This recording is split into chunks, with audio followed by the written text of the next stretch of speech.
নমস্কাৰ সকলোকে LPNME sir YouTube চেনেললৈ স্বাগতম জনাইছোঁ। আজি আমি সমাধান কৰিম ক্লাছ 7ৰ গণিত কিতাপখনত থকা যি এক্সাৰচাইজ 13.2 দিয়া আছে তাৰে প্ৰশ্নখিনি আজি আমি সমাধান কৰিম। সেইবাবে 1 নম্বৰ প্ৰশ্নটো কি দিয়া আছে, সূচকৰ বিধি প্ৰয়োগ কৰি সৰল কৰা উত্তৰসমূহ সূচকীয় ৰূপত ৰাখিবা। এই প্ৰশ্নখিনি সমাধান কৰাৰ আগতে তোমালোকৰ পেজ নম্বৰ 165ত কেইটামান সূচকৰ বিধি দিয়া আছে। এই বিধিখিনি পোনপ্ৰথমে তোমালোকে জানিব লাগিব। যেতিয়া তোমালোকে এই বিধিখিনি জানিবা তেতিয়া তোমালোকে অনুশীলনী প্ৰশ্নখিনি অতি সহজে সমাধান কৰিব পাৰিবা। ইয়াত কি লিখা আছে, সূচকৰ বিধি 1 a to the power m পূৰণ a to the power n সমান সমান a to the power m plus n। অৰ্থাৎ যেতিয়া ভূমি দুটা একে থাকিব আৰু সূচক দুটা বেলেগ বেলেগ থাকিব অৰ্থাৎ পূৰণ হৈ থাকিব তেতিয়া আমি সূচক দুটা কি কৰিব লাগিব, যোগ কৰিব লাগিব। a to the power m হৰণ a to the power n, যেতিয়া হৰণ হৈ থাকিব তেতিয়া আমি কি কৰিব লাগিব, বিয়োগ কৰিব লাগিব। অৰ্থাৎ পূৰণ হৈ থাকিলে আমি যোগ কৰিম, হৰণ হৈ থাকিলে আমি ওপৰৰ সূচক দুটা কি কৰিম, বিয়োগ কৰিম। ইয়াৰ পিছত ইয়াত লিখা আছে a to the power m bracket n, যেতিয়া এনেধৰণে দেখিম তেতিয়া আমি কি কৰিম, এটো অৰ্থাৎ ভূমিটো একে ৰাখি পেলাই ওপৰৰ সংখ্যা দুটাক আমি কি কৰিব লাগিব, পূৰণ কৰিব লাগিব। ইয়াৰ পাছত লিখা আছে a to the power n পূৰণ b to the power n, অৰ্থাৎ যেহেতু ভূমি দুটা বেলেগ বেলেগ হৈ আছে আৰু সূচক দুটা একে হৈ আছে তেতিয়া আমি ভূমি দুটা কি কৰিব লাগিব, পূৰণ কৰিব লাগিব আৰু ওপৰত সূচকটো লিখিব লাগিব। 5 number a to the power n divided b to the power n, যদি আমি এনেকুৱা ধৰণৰ দেখিবলৈ পাওঁ তেতিয়া আমি ওপৰত a টো লিখি তলত b টো লিখি ডিভাইড কৰি পেলাই ব্ৰেকেট দি পেলাই ওপৰত আমি n টো লিখিম। ইয়াৰ পাছত 6 number a to the power 0 সমান সমান 1, অৰ্থাৎ a to the power 0ৰ মানটো কিমান, 1। এই বিধিখিনি তোমালোকে অলপ ভালদৰে চাই ল'বা। এতিয়া চোৱা 1 নম্বৰ প্ৰশ্নটো কি দিয়া আছে। প্ৰথমে ইয়াত চাইছা প্ৰশ্নটো লিখি লোৱা। 1 নম্বৰৰ 1ৰ সলিউশ্যন বুলি লিখিবা। সলিউশ্যন লিখি পেলাই লিখিবা 3 to the power 5 পূৰণ 3 to the power 7 পূৰণ 3 to the power 10। যেহেতু চোৱা ইয়াৰ ভূমিকেইটা একে হৈ আছে আৰু যেহেতু পূৰণ হৈ আছে, যেতিয়া পূৰণ হৈ থাকিব তেতিয়া আমি কি কৰিব লাগিব, যোগ কৰিব লাগিব। চোৱা আমাৰ ইয়াত বিধিটো দিয়া আছে। বিধিটো প্ৰথমটো কি দিয়া আছে, a to the power m পূৰণ a to the power n সমান সমান a to the power m plus n। প্ৰথম যোনটো আমাৰ বিধি দিয়া আছে সেই বিধিমতে আমি এই অংকটো কৰিব লাগিব। যেহেতু চোৱা ইয়াৰ ভূমিকেইটা একে আছে সেইবাবে তোমালোকে ইয়াত 3 লিখি দিয়া, আৰু যেহেতু চোৱা ওপৰৰ সূচককেইটা পূৰণ হৈ আছে সেইকাৰণে আমি কি কৰিব লাগিব, যোগ কৰিব লাগিব। সেইবাবে ইয়াত লিখিবা 5 প্লাছ 7 প্লাছ 10। এতিয়া 3 লিখা। এতিয়া যোগ কৰা 10 আৰু 7 17, 17 আৰু 5 কিমান হ'বগৈ, 22। যেহেতু আমাক সূচকীয় ৰূপত ৰাখিব দিছে সেইবাবে তোমালোকৰ 1 নম্বৰটো উত্তৰ হ'বগৈ 3 to the power 22। এইটো হ'ল আমাৰ 1 নম্বৰটোৰ উত্তৰ। ইয়াৰ পাছত 2 নম্বৰৰ সলিউশ্যন। 2 নম্বৰ প্ৰশ্নটো চাকি দিয়া আছে, ব্ৰেকেট 2 the power 7 পূৰণ 2 the power 6 ব্ৰেকেট হৰণ 2 the power 5। এতিয়া চোৱা কেনেধৰণে কৰিবা।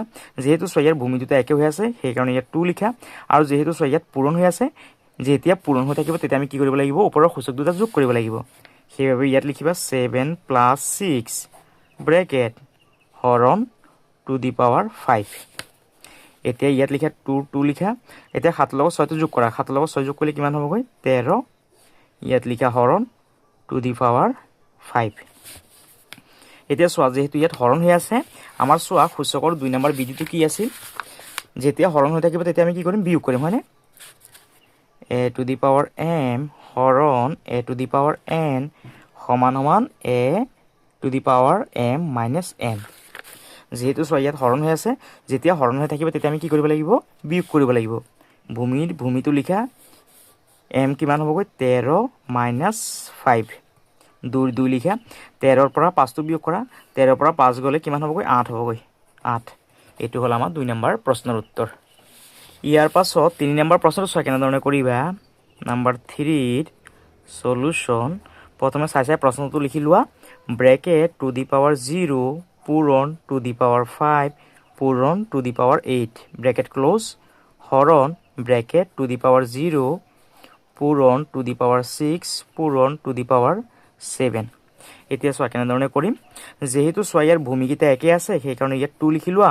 যেহেতু চোৱা ইয়াত পূৰণ হৈ আছে সেইবাবে আমি কি কৰিব লাগিব, প্লাছ কৰিব লাগিব। পূৰণ হৈ থাকিলে আমি কি কৰিম, যোগ কৰিম, হয়নে।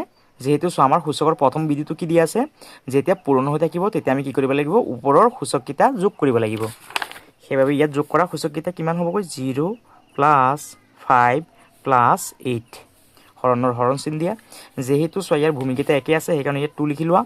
যিহেতু ইয়াত পূৰণ হৈ আছে সেইকাৰণে আমি সূচককেইটা যোগ কৰিব লাগিব, 0 + 6 + 7। এতিয়া 2 লিখি লোৱা।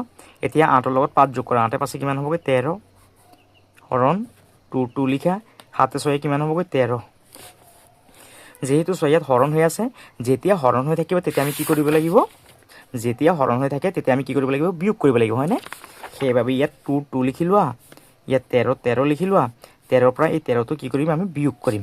যিহেতু ইয়াত হৰণ হৈ আছে, এতিয়া 2 লিখা। 13ৰ পৰা 13 গ'লে কিমান হ'ব, 0। এতিয়া আমি এটা কথা জানো যে a⁴ মানটো কিমান হয়, 1 হয়। চ' আমাৰ ইয়াত বিধিটো দিয়া আছিল a⁴ মানটো কিমান হ'বগৈ, 1 হ'বগৈ, হয়নে? অৰ্থাৎ 2⁴ মানটো কিমান হ'বগৈ, 1 হ'বগৈ। এইটো হৈ গ'ল আমাৰ 3 নম্বৰ প্ৰশ্নৰ উত্তৰ। তোমালোকে ইয়াৰ পৰা চাইছে ধুনীয়াকৈ লিখি ল'বা। ইয়াৰ পাছত চোৱা 4 নম্বৰটো, নম্বৰ 4ৰ সলিউশ্যন। প্ৰথমে প্ৰশ্নটো লিখি লোৱা কিমান আছে, ব্ৰেকেট 3⁴ ব্ৰেকেট 2, ইয়াৰ পাছত পূৰণ ব্ৰেকেট 3⁴ ব্ৰেকেট 3। এতিয়া চোৱা কেনেধৰণে কৰিবা, যেতিয়া এনেকুৱা ধৰণে পূৰণ হৈ থাকে তেতিয়া আমি কি কৰিব লাগিব, চোৱা আমি কি কৰিব লাগিব, ওপৰৰ m আৰু n সংখ্যাটোক পূৰণ কৰিব লাগিব, অৰ্থাৎ ওপৰৰ সূচক দুটাক আমি পূৰণ কৰিব লাগিব। এতিয়া 3 লিখা। এতিয়া এই 4ৰ লগত 2টো পূৰণ কৰা, 4 পূৰণ 2, পূৰণৰ পূৰণ লিখা। 3 লিখা। এতিয়া 2ৰ লগত 3টো পূৰণ কৰা, 2 পূৰণ 3, 3 লিখা। 4 2 8 পূৰণ 3 লিখি লোৱা, 3 2 6। যিহেতু 6 ইয়াত পূৰণ হৈ আছে, যেতিয়াই পূৰণ হৈ থাকিব তেতিয়া আমি কি কৰিম, যোগ কৰিম, হয়নে? যিহেতু ইয়াৰ ভূমি দুটা একে আছে, ইয়াত 3 লিখা।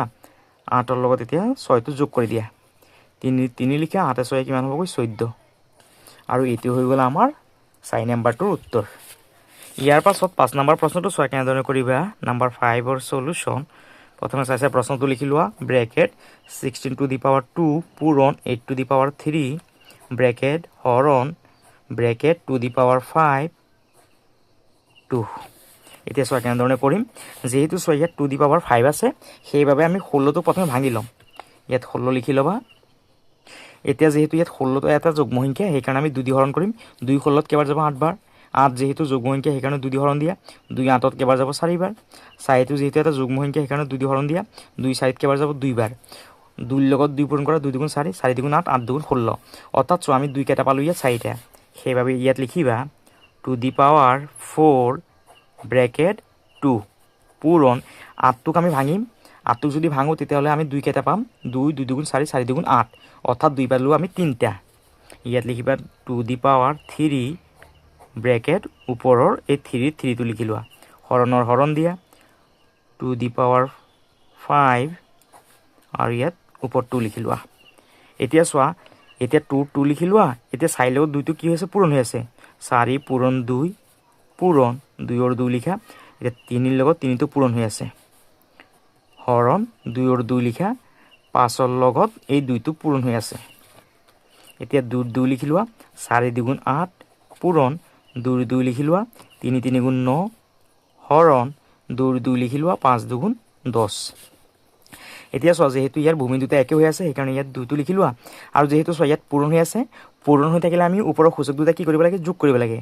8 যোগ 9 হৰণ 2⁻10। 2 লিখি লোৱা।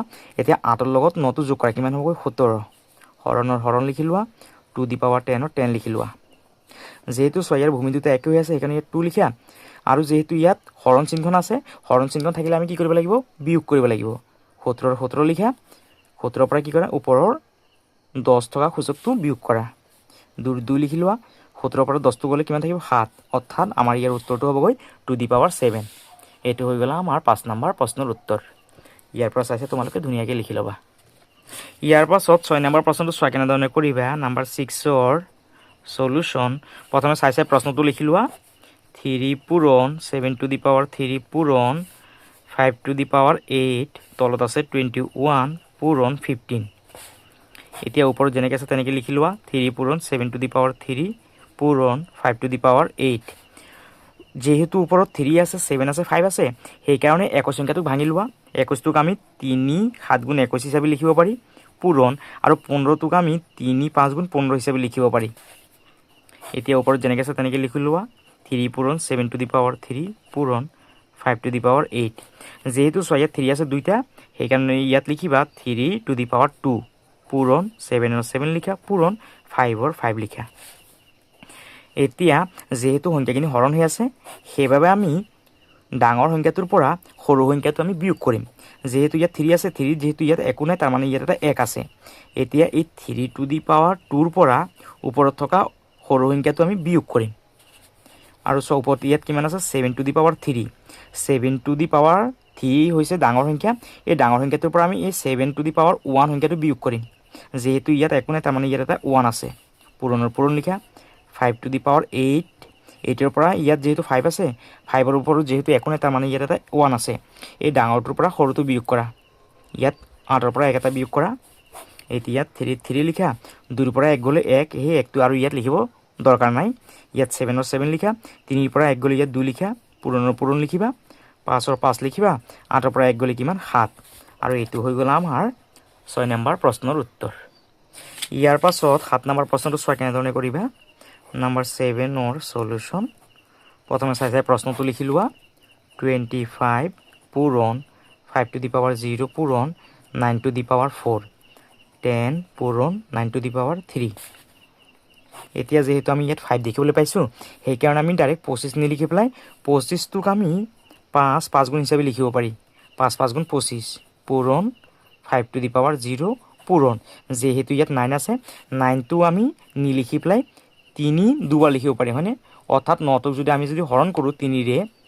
3 9ত কেইবাৰ যাব 3বাৰ 3 3 গুণ 9 অৰ্থাৎ চোৱা 3 কেইটা পালোঁ আমি 2টা পালোঁ হয়নে সেইকাৰণে ইয়াৰ ওপৰত 2 লিখা ব্ৰেকেট দিয়া আৰু 4ৰ 4টো লিখা যেহেতু ওপৰত 5 আছে সেইকাৰণে 10 নিলিখি পেলাই তোমালোকে 2 5 গুণ লিখিবা 10টোক 2 5 গুণ হিচাপে লিখিবা 2 5 গুণ কিমান 10 হয়নে পূৰণ তাৰপিছত 9টোক আমি কি লিখিব পাৰি 3 টু দি পাৱাৰ 2 হিচাপে লিখিব পাৰি ব্ৰেকেট দিয়া আৰু যেহেতু ওপৰত 3 আছে ইয়াত 3 লিখা এতিয়া যেহেতু ইয়াৰ ভূমিখিনি একে হৈ আছে আৰু পূৰণ হৈ আছে পূৰণ হৈ থাকিলে আমি কি কৰিব লাগিব যোগ কৰিব লাগিব সূচকৰ আমি প্ৰথম বিধিটো পাইছিলোঁ হয়নে আৰু যেহেতু 5ৰ ওপৰত একো নাই তাৰ মানে ইয়াত এটা 1 আছে ইয়াৰ ওপৰতো এটা 1 আছে এইখিনি যোগ কৰা যোগ 0 পূৰণ 3 লিখা এতিয়া এই 4 লগত 2টো পূৰণ হৈ আছে 4 দুগুণ কিমান হ'বগৈ 8 হ'বগৈ ইয়াত 2 লিখা পূৰণ 5ৰ 5 লিখা পূৰণ 3 লিখা 3 লগত 2টো পূৰণ হৈ আছে 3 দুগুণ 6 এতিয়া ওপৰৰ 5ৰ 5 লিখা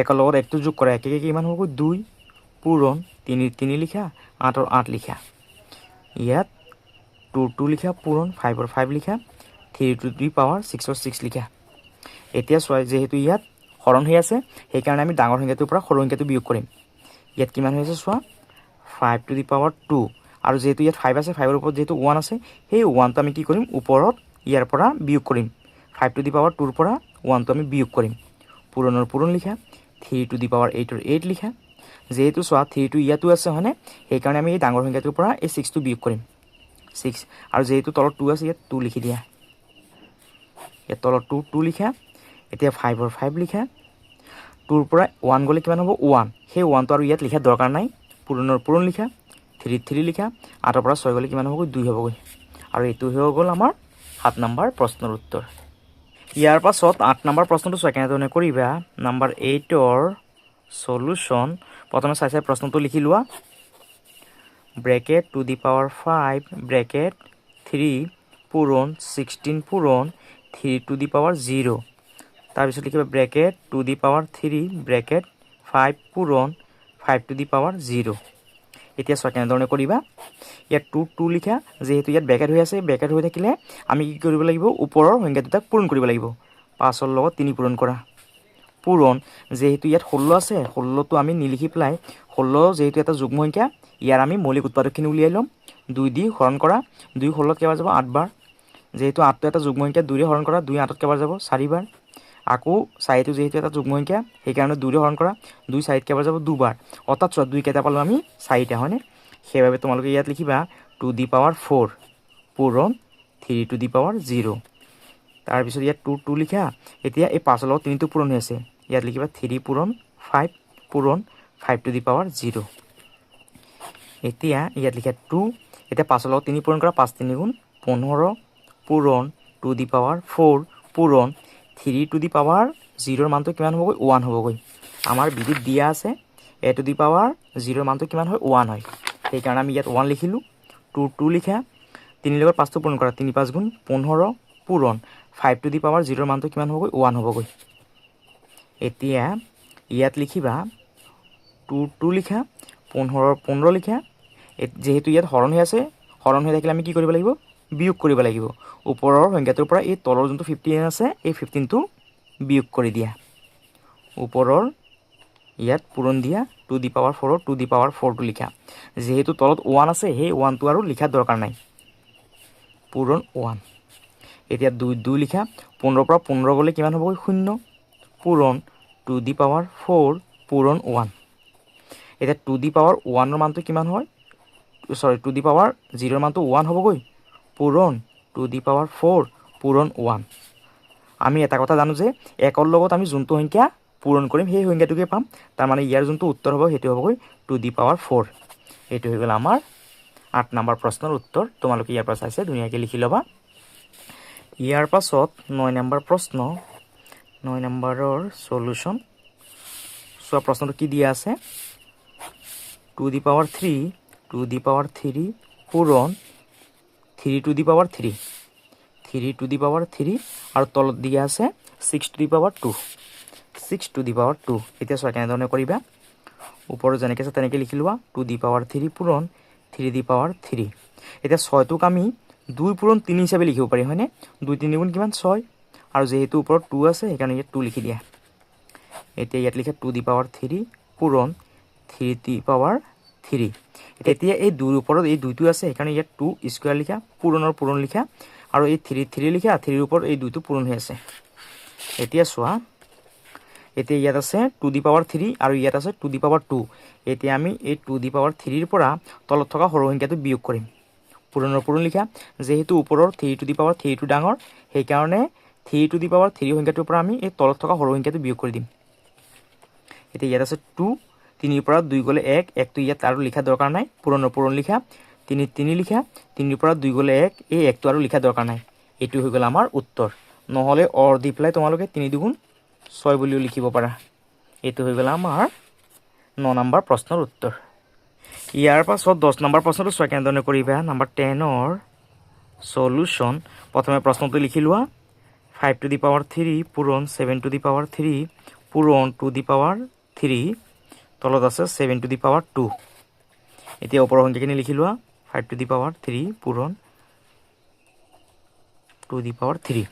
এতিয়া এই 70টোক আমি 2 দিয়ে হৰণ কৰিম, 2 70ত কেইবাৰ যাব 35 বাৰ। যিহেতু পিছপিনে 5 আছে সেইকাৰণে আমি 5ৰে হৰণ কৰিম, 5 35ত কেইবাৰ যাব 7 বাৰ। অৰ্থাৎ আমি কিমান পালোঁ, 2 পূৰণ 5 পূৰণ 7। যিহেতু ওপৰত 2 আছে ব্ৰেকেট দি পেলাই ইয়াত 2 লিখি দিয়া। এতিয়া ওপৰত যেনেকৈ আছে তেনেকৈ লিখি লোৱা, 5 টু দি পাৱাৰ 3 পূৰণ 7 টু দি পাৱাৰ 3 পূৰণ 2 দি পাৱাৰ 3। এই 2 সংখ্যাটো গোটেইখিনি সংখ্যাৰ লগত পূৰণ হৈ আছে সেইকাৰণে ইয়াত লিখিবা 2 দি পাৱাৰ 2 পূৰণ 5 টু দি পাৱাৰ 2 পূৰণ 7 টু দি পাৱাৰ 2। এতিয়া চোৱা কেনেধৰণে কৰিবা।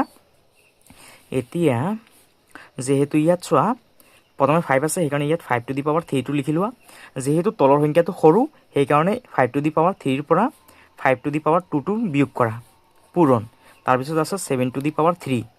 যিহেতু ওপৰৰ সংখ্যাটো ডাঙৰ সেইকাৰণে ওপৰৰ ডাঙৰ সংখ্যাটোৰ পৰা তলৰ সৰু সংখ্যাটো বিয়োগ কৰা, 2টো বিয়োগ কৰা, পূৰণ। তাৰপিছত আছে 2 দি পাৱাৰ 3। এতিয়া 3ৰ পৰা তলৰ যিহেতু 2টো সৰু হৈ আছে সেইকাৰণে 3ৰ পৰা 2টো বিয়োগ কৰা। এতিয়া ইয়াত 5ৰ 5টো লিখি লোৱা, 3ৰ পৰা 2 গ'লে 1, 1টো লিখিব নালাগে, পূৰণৰ পূৰণ দিয়া। 7ৰ 7 লিখা, 3ৰ পৰা 2 গ'লে 1, সেইটো লিখিব নালাগে, পূৰণৰ পূৰণ দিয়া। 2 লিখা, 3ৰ পৰা 2 গ'লে 1, সেইটো আৰু লিখিব নালাগে। এইটো হৈ গ'ল আমাৰ উত্তৰ। নহ'লে তোমালোকে গোটেইখিনি পূৰণ কৰিব পাৰা। 5 2 গুণ 10, 10 7 গুণ 70, অৰ্থাৎ ইয়াৰ উত্তৰটো হ'ব 70। এইটো হৈ গ'ল আমাৰ উত্তৰ। ইয়াৰ পাছত 11 নম্বৰ প্ৰশ্নটো চোৱা কেনেধৰণে কৰিবা। 11 নম্বৰৰ সলিউশ্যন। প্ৰথমে চাই প্ৰশ্নটো লিখি লোৱা, 7 টু দি পাৱাৰ 5 পূৰণ 4 ব্ৰেকেট 21 পূৰণ টু দি পাৱাৰ 6 পূৰণ 81। এতিয়া চোৱা কেনেধৰণে কৰিবা। 7 টু দি পাৱাৰ 5 পূৰণ 3 টু দি পাৱাৰ 2 পূৰণ 6টোক আমি 2 3 গুণ 6 হিচাপে লিখিব পাৰি। যিহেতু ওপৰত 4 আছে ইয়াত 4 লিখা পূৰণ 4। ইয়াত আছে 21টোক আমি 3 7 গুণ 21 হিচাপে লিখিব পাৰি। ব্ৰেকেটৰ ব্ৰেকেট দিয়া 2 লিখা পূৰণ যিহেতু ইয়াত 343 আছে 343ৰ মৌলিক উৎপাদকটো উলিয়াই লোৱা। এই সংখ্যাটোক আমি 7ৰে হৰণ কৰিব পাৰি। 7 343ত কেইবাৰ যাব 49 বাৰ যাব। 49 সংখ্যাটোক আমি আকৌ এবাৰ 7ৰে হৰণ কৰিব পাৰি। 7 7 গুণ 49 অৰ্থাৎ আমি 7 কেইটা পালোঁ 3টা। ইয়াত লিখিবা ব্ৰেকেট 7 পূৰণ 7 তাৰপিছত লিখিবা পূৰণ ইয়াত আছে 2 দি পাৱাৰ 6 ইয়াত লিখিবা 2 দি পাৱাৰ 6 পূৰণ ইয়াত আছে 81। এতিয়া 81ৰ মৌলিক উৎপাদকখিনি উলিয়াই লোৱা। আমি 3ৰে 81ক হৰণ কৰিব পাৰি। 3 8ত কেইবাৰ যাব 3 2 গুণ 6 8ৰ পৰা 6 গ'লে 2 থাকিব 2টো 1ৰ আগত আছে বুলি ভাবি লোৱা কিমান হ'ব 21। 3 21ত কেইবাৰ যাব 7 বাৰ। আকৌ আমি এই সংখ্যাটোক 3ৰে হৰণ কৰিব পাৰি। 3 27ত কেইবাৰ যাব 9 বাৰ। আকৌ আমি 9 সংখ্যাটোক 3ৰে হৰণ কৰিব পাৰি। 3 3 গুণ 9 অৰ্থাৎ আমি 3 কেইটা পালোঁ 4টা হয়নে। সেইবাবে তোমালোকে ইয়াত লিখিবা 3 পূৰণ 3 পূৰণ 3 পূৰণ 3। ইয়াৰ পিছত লিখিবা 7 টু দি পাৱাৰ 5 পূৰণ 3 টু দি পাৱাৰ 2 পূৰণ এই 4টো 2ৰ লগত পূৰণ হৈ আছে সেইকাৰণে ইয়াত লিখিবা 2 দি পাৱাৰ 4 পূৰণ 3 টু দি পাৱাৰ 4 পূৰণ 4। ইয়াৰ পাছত লিখিবা 3 টু দি পাৱাৰ 2 পূৰণ 7 টু দি পাৱাৰ 2 পূৰণ অৰ্থাৎ এই 2টো 3ৰ লগতো পূৰণ হৈ আছে 2টো 7ৰ ওপৰতো পূৰণ হৈ আছে। পূৰণ ইয়াত কেইটা পালোঁ আমি 7 পালোঁ আমি 3টা। সেইকাৰণে ইয়াত লিখিবা 7 টু দি পাৱাৰ 3 পূৰণ তাৰপিছত আছে 2 দি পাৱাৰ 6 পূৰণ আৰু ইয়াত কেইটা আছে 3 আছে 4টা সেইকাৰণে ইয়াত লিখিবা 3 টু দি পাৱাৰ 4। এতিয়া চোৱা ইয়াত কিমান আছে 7 ইয়াত লিখা 7 টু দি পাৱাৰ 5 পূৰণ ইয়াত চোৱা কিমান আছে 3 ইয়াত 3 লিখি লোৱা। আৰু যিহেতু ইয়াত চোৱা পূৰণ হৈ আছে পূৰণ হৈ থাকিলে আমি কি কৰিব লাগিব যোগ কৰিব লাগিব। 3 লিখা আৰু ইয়াত 2 লিখা যোগ ইয়াত চোৱা 3 টু দি পাৱাৰ 4 আছে এই 4টোত যোগ কৰা পূৰণ ইয়াত কিমান আছে 2 দি পাৱাৰ 4ৰ 2 দি পাৱাৰ 4টো লিখা পূৰণ আৰু এই যে ইয়াত যে 4টো আছে এই 4টোক আমি 4 নিলিখি পেলাই আমি ইয়াত 2 দি পাৱাৰ 2 স্কুৱাৰ লিখিব পাৰি। অৰ্থাৎ চোৱা 4টোক যদি আমি 2ৰে হৰণ কৰোঁ কেইবাৰ যাব 2 বাৰ 2 2 গুণ 4 অৰ্থাৎ আমি 4 নিলিখি পেলাই 2 দি পাৱাৰ 2 হিচাপে লিখিব পাৰি। ইয়াত 2 লিখা এতিয়া ইয়াত 4ৰ 4 লিখা যিহেতু ইয়াত পূৰণ হৈ আছে পূৰণ হৈ থাকিলে আমি কি কৰিব লাগিব ইয়াত যোগ কৰিব লাগিব যোগ কিমান 2। এতিয়া ইয়াত 3 লিখা 2 লিখা আৰু চোৱা 3 ক'ত আছে ইয়াত আছে সেইকাৰণে ইয়াত কি কৰা 4টো যোগ কৰা। যিহেতু চোৱা ইয়াত গোটেইখিনি পূৰণ হৈ আছে পূৰণ হৈ থাকিলে আমি কি কৰিব লাগিব পূৰণ হৈ থাকিলে আমি যোগ কৰিব লাগিব হয়নে। সেইকাৰণে যোগ কৰা পূৰণ 7ৰ 7 লিখা ওপৰত 2 লিখা আৰু চোৱা 7 ক'ত আছে ইয়াত হয়নে। যিহেতু পূৰণ হৈ আছে পূৰণ হৈ থাকিলে আমি কি কৰিব লাগিব যোগ কৰিব লাগিব। তাৰপিছত পূৰণ লিখা 2 দি পাৱাৰ 6ৰ 2 দি পাৱাৰ 6 লিখা।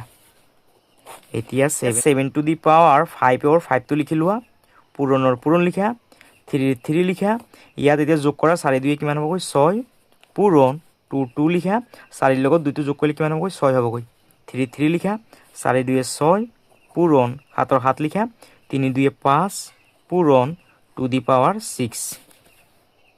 এতিয়া লিখা 7 টু দি পাৱাৰ 5ৰ 5টো লিখা এতিয়া ইয়াৰ 7 টু দি পাৱাৰ 5ৰ 5টো লিখা পূৰণ 3 টু দি পাৱাৰ 6 পূৰণ ইয়াত 3 টু দি পাৱাৰ 6 পূৰণ 2 দি পাৱাৰ 6 পূৰণ 2 দি পাৱাৰ 6 অৰ্থাৎ এইখিনি আমি ধুনীয়াকৈ সজাই ল'লোঁ।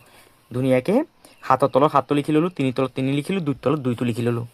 এতিয়া 7 টু দি পাৱাৰ 5ৰ পৰা তলত থকা 5টো বিয়োগ কৰা পূৰণ ওপৰত 3 টু দি পাৱাৰ 6টো লিখা সেই 6ৰ পৰা তলত থকা 6টো বিয়োগ কৰা পূৰণ 2 দি পাৱাৰ 6ৰ পৰা তলত থকা 6টো বিয়োগ কৰা।